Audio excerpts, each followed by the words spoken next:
Се продолжуваме со Искра. Добро утро, Искра, и добро утро за гостинот. Добро утро, Слободанка. Стефан Кирков, ќе ми дозволиш да прашам само нешто? Секако. Дали, еве, ќе те прашам и тебе, дали кај тебе ги чувствуваш промените на промена на времето во организмот? Знам дека ти повеќе ги чувствуваш од мене.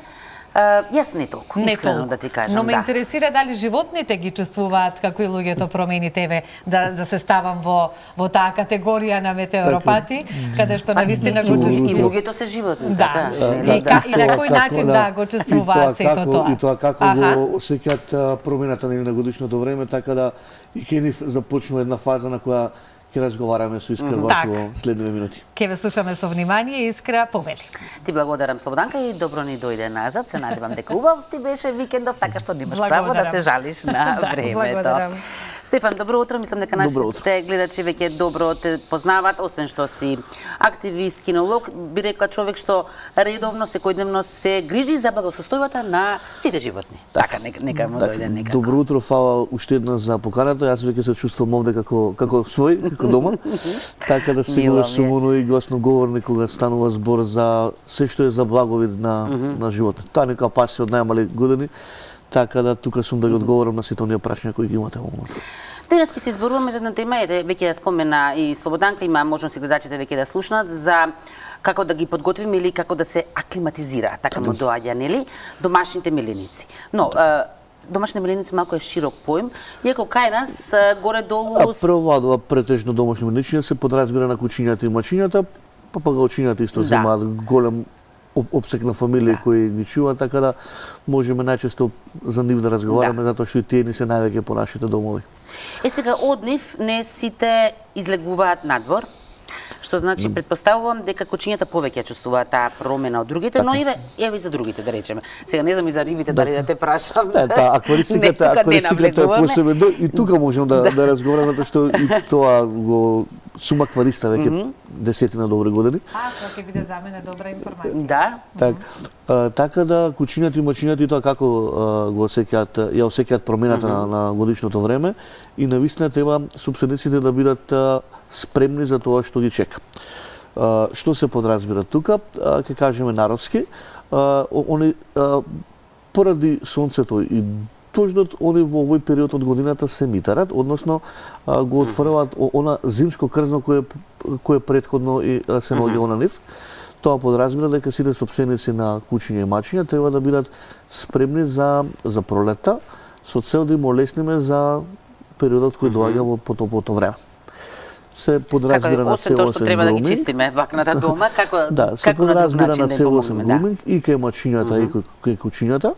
На оние кучиња кои се со долго крдно се препорачува во овие 2 месеци да има 2 пати во денот едно благо четкање кое трае повеќе од 5 минути или посета на професионален грумер, како би ја изеду таа подлака, зимска длака, што викаме ние, за да може пролетната и летната длака веќе нормално да расте.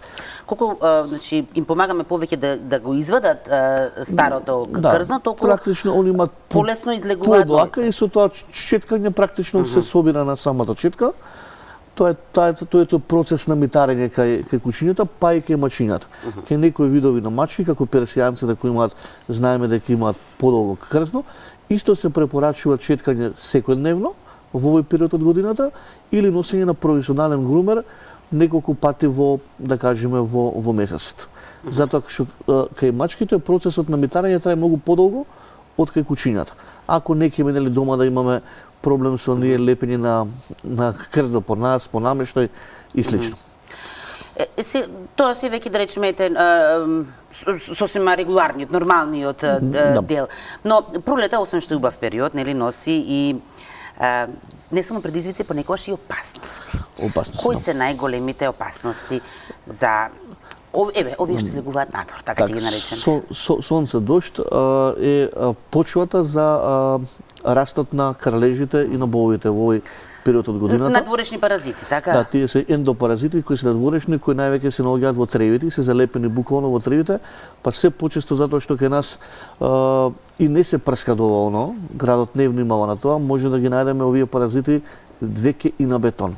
Затоа се препорачува со почетокот на пролетта, ние стално велиме собствениците на куќиња во контакт со ветеринарите веќе од март, почетокот на март, да целосно ги заштитиме со превентива и куќињата и мачињата, па дури сега постојат и средства за папагали, затоа што болвички знаеме да гледаме и по терасите во зградите. Значи, до толку се расширува кај нас оваа епидемија и на болви, ајде крлежи само се наоѓаат во тревите, меѓутоа болви веќе може да видиме за жал и по терасите, затоа што држава не внимава на такви работи веќе подолги години и еве дојдовме до епидемија каде што гледаме болви некогаш и по терасите.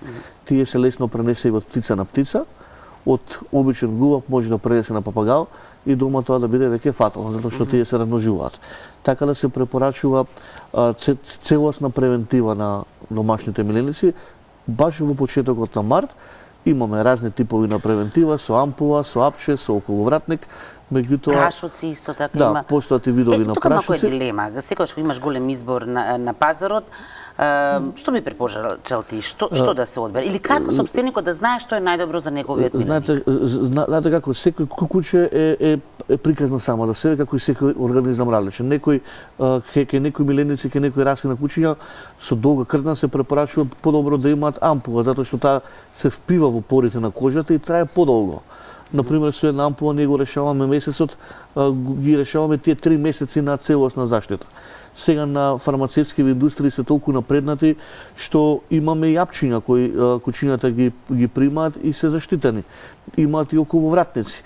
Меѓутоа сепак тоа е избор на самиот одгледувач, во склоп на тоа знае колку куќето му е имуно и каде сепак каде се движи, каде го шета. Ако е работно куќе, работи на лов, иде по планини, тогаш дефинитивно и таа превентива треба да биде на многу повисоко ниво. Значи и комбинации дури да се прават од повеќе? Па комбинација од повеќе и околовратник и ампула, затоа што тоа куќе иде во големи треви, во бари, каде што тие развој на комарци, на болви, на крлежи се на повисоко ниво, додека кај урбаните куќиња што се ги шетаме во градски парк или било каде, мислам дека доволно е ампула препорачувам, има на повеќе производители, меѓутоа да се запази точно рокот, да се имплементира правилно, ако не знаеме ние, тогаш со професионална помош од ветеринар, за сето да бидеме сигурни дека дома нема да донесеме ништо.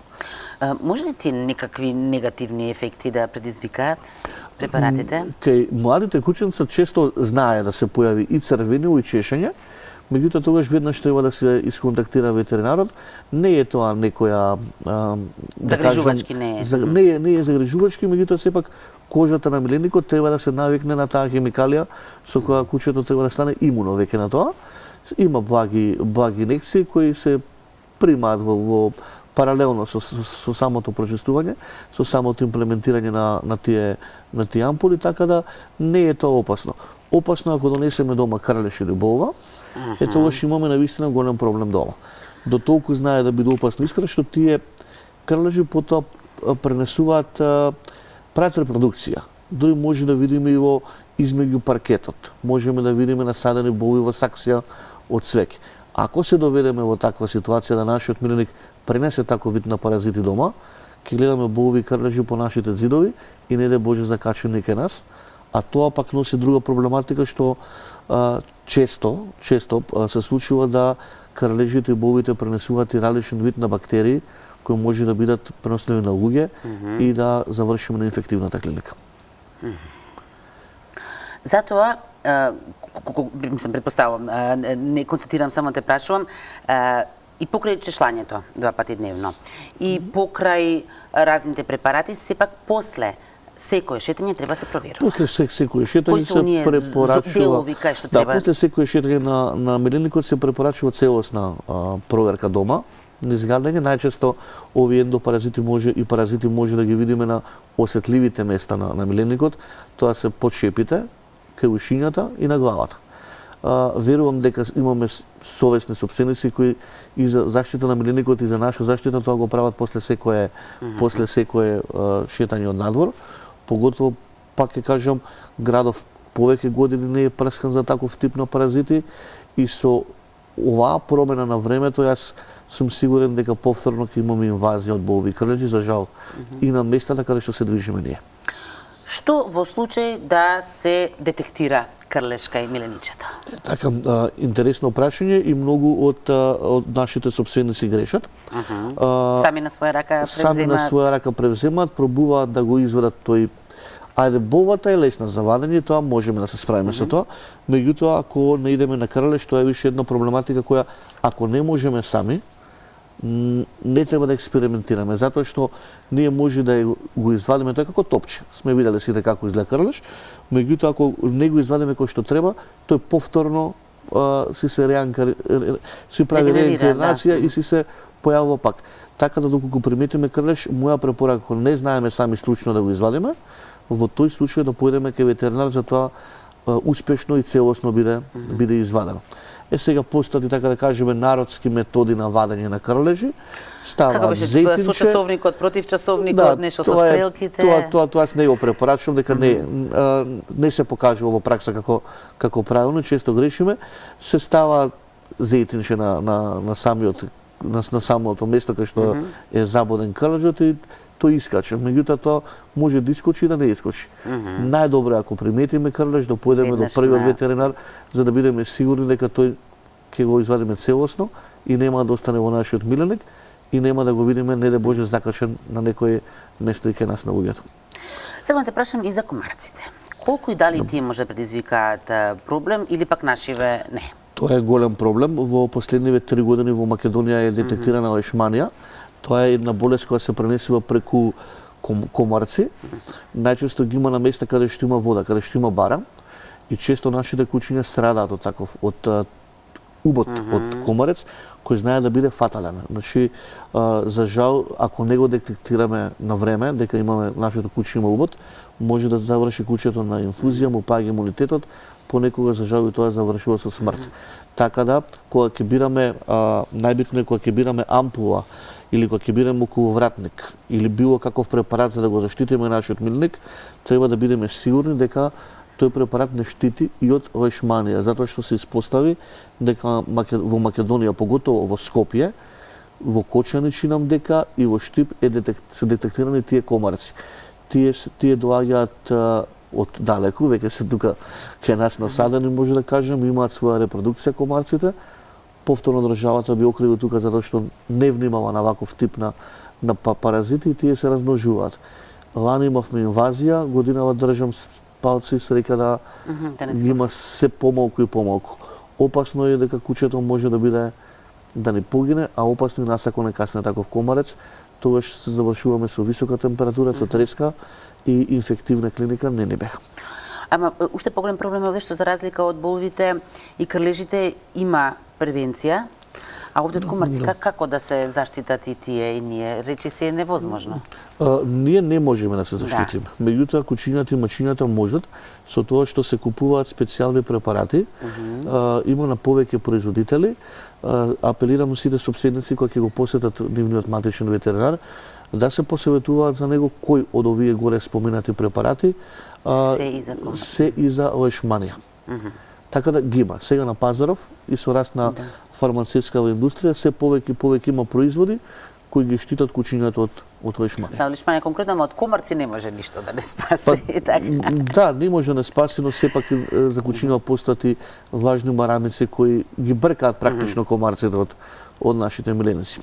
Сега те прашам за уште еден проблем, со оглед на тоа што си ти многу активен по социјалните мрежи, нешто за кое што ти беше доста гласен. Сакам да прашам зошто во однос на оние една пратка што беше запленета на царина на папагали. Во што е проблемот? Каква опасност се тие ако не се одгледуваат правилно што треба или не знаеме од кој потекло се? Гласноговорник секогаш кој е критичар, гласен на сето она што се прави на неправилен начин. Се со цел за заштита првенствено на нас луѓето, а потоа за заштита на животните. Да, царината заплени папагали и немавме запленето папагали 4 години, според она што може да се информирам од царинската управа. Прашалник е што се случувало тие 4 години? Јас сум сигурен дека тоа се случува секојдневно на нашите гранични премини. Сега, се запленуваат папагали, се шверцуваат папагали од соседна Србија. И тоа е, знаеш како, тоа е една јавна тајна каде што ние по социјалните мрежи може да видиме и тие луѓе кои го прават тоа како и се ги продаваат на пазаров. Дури ги продаваат и во пет шопови. Тие папагалчиња завршуваат до крајниот купец кај нас дома. Меѓутоа позадината која ја носи и теретот кој ги носат тие птици, не сме сигурни што имаат во себе. Се доведовме во ситуацијата веќе во Србија, откај што најчесто тој шверц кај нас доаѓа и тие папагали кои ги гледаме по социјалните мрежи доаѓаат, се појави една смртоносна болест за која Светската здравствена организација веќе апелираше и во неколку земји од Европската унија има многу различни превентиви и многу се пази. Кај нас се уште Агенција за храна и ветерина и Царинска управа, слободно ќе кажам, се неми на ова што се случува. Се работи за една птичја болест која се вика папагалска треска, која се пренесува низ воздухот меѓу птиците и низ нивниот измет. Што значи дека ние и да купиме папагалче од пет шоп, тоа ќе изгледа здраво. Меѓутоа, преку самиот воздух, што го дишаме заедно со него, може да ни пренесе таков тип на треска, која се вика стручно кмедија, мислам дека доаѓа од семејството бактерии на кмедија и може да биде фатална и за нас луѓето. Веќе имаме 5 смртни случаеви и јас убаво кажа преска, не знам веќе каде треба да се обратиме ние активистите кои ги пазиме овие работи, пак ќе кажам ќе бидеме гласни, но се за добровитот, прво за силната состава на нас луѓето, да се заштитиме ние и нашите деца, потоа и за животните кои се измачувани, транспортирани во кафези, криени во гуми, за да завршат на црн пазар во Македонија. Не се пази и држам, само се надевам да нема некој случај кај нас. Како идните потенцијалните собственици на папагалчиња да знаат од каде да ги набават? Тоа е прашање за кое навистина може да разговараме долго. За жал ние немаме во Македонија официјално регистрирана одледувачница на папагали. Секој одледува во подруми, во гаражи и никој не знае од каде е правилно да купи папагал. Тоа е прашање кое АХВ и секторот за благосостојство на животни и тоа како мора да поработи во седен период, тоа да го направи со законска регулација. За да тие папагали да имаат услови, каде се чуваат, како се чуваат, подложат на ветеринарен третман, на здравствени сертификати и слично. Исто и кај кучињата. Меѓутоа кај нас, за жал, немаме ние никаква законска регулација. Еве, јас немам ништо против и тие пет шоп продавници да работат, навивам да има што поразлични папагали и врсти кај нас, меѓутоа дајте луѓе да направиме законска регулација, веќе ако имаме официјален увоз на папагали, тоа нека биде со сите оние здравствени подкритија. Пак ќе кажам затоа што мора прво ние луѓето да се заштитиме, затоа што еве Светска здравствена организација апелира дека веќе имаме први 5 смртни случаи од папагалска треска. За самиот крај сакав да те прашам уште нешто, со оглед на тоа што нели секогаш кога доаѓа пролета, сите се раздвижуваме, сакаме и да прошетаме. Сите ние секојдневно и сите граѓани, нашите гледачи сме преокупирани со вадењето на документите, патните исправи. Да не заборавиме да извадиме и за нашето милениче, така? Тоа никој не го спомнува. Фала ти што сте прв медиум за кој апелирате за ова. Да, веќе неколку имаме на социјалните мрежи се појавија неколку луѓе кои имале проблеми при поминување со миленикот на граничен премин, затоа што го барат новото име за жал на пасошот. Апелирам сите оние кои поседуваат стар пасош од Агенција за храна и ветерина, тоа е некако плава книжка и пасош здравствен сертификат во едно, да појдат до првиот официјален ветеринар и веднаш да си направат препис доколку сака да немаат проблеми на граничните премини. Неколку случаи се појавиле на граничен премин со Бугарија и на граничен премин со Грција. Така да апел до сите да се ги променат, за жал пак ќе кажам, и патните исправи на не се чека како кај луѓето. Утри миленичиња. Постапката е поврза, меѓутоа да. И го искомпликувавме животот. Да. Така да мораме тоа да го направиме ако не ќе да не идеме на некој проблем. Стефан, многу ти благодарам, но предпоставувам дека Слободанка чека ред за рибите да се праша. Нешто за затоа рибите, ти ги за оставив на крај. Да, за карасите. Во колку временски период треба да се хранат, колку пати во текот на денот и колку често треба да ја менуваме водата? Така, зависно е колкав ни аквариумот, првенствено за менување на водата. Покажи вака со раце. Колкав тип, да, и колку рибчиња имаме внатре. Па имаме десетина. Каков тип на филтрација користите во моментот. Наука, тоа наука. Акваристиката е цела наука, меѓутоа од прилика да знаете рибчињата се на два пати во денот, поготово карасите, саба или наутро. Така. Треба да се внимава да не ги прехраниме затоа што ако ги прехраниме тоа знае. Со прст храна вака колку зависно рибчиња имаме. Да. Затоа што ако ги прехраниме тоа во водата создава одредени токсини кои може нели да тоа го знам. Може да не ги развиваат рибчињата. Да. Почесто менување на вода, карасот е риба која сака почесто менување на вода. Забележувам.